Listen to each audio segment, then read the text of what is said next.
Todd, as you know, I'm still involved in the First Presbyterian Church of Hollywood, where I grew up. You and I were on staff there together, and then I was away for a lot of years, and now I'm back.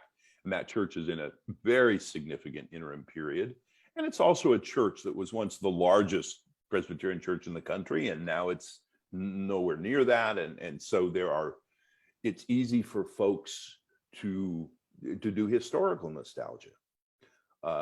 And so one pastoral approach is just to almost to criticize that and never to talk about the past. That's one, right? It's like we got to move on and press on in Christ, and and that misses some key things. But the nostalgia research would say we don't want people to get stuck in the past, but it's really okay and healthy for them to remember their experiences from the past and enjoy them in a kind of bittersweet way.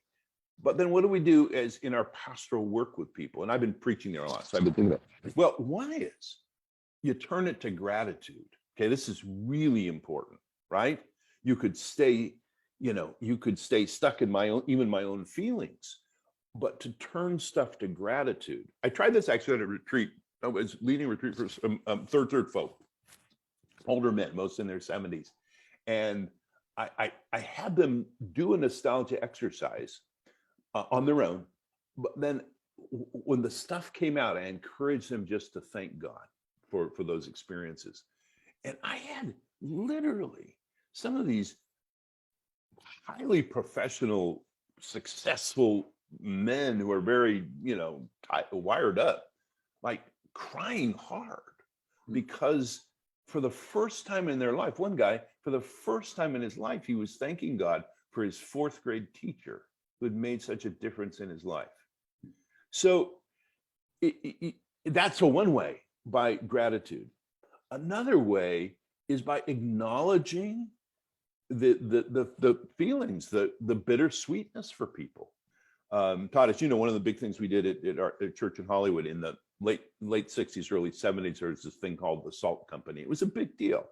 And it was reaching out to the street people in the streets of Hollywood, or there are many, hippies and those sort of folk. And it was really an amazing thing that the church did. Now, here again, it would be easy to completely ignore it. We don't want people to get stuck. That's one pastoral response. Another response from some people would be just to live there forever and never leave and say, oh man, that was it. And that, the glory days are gone.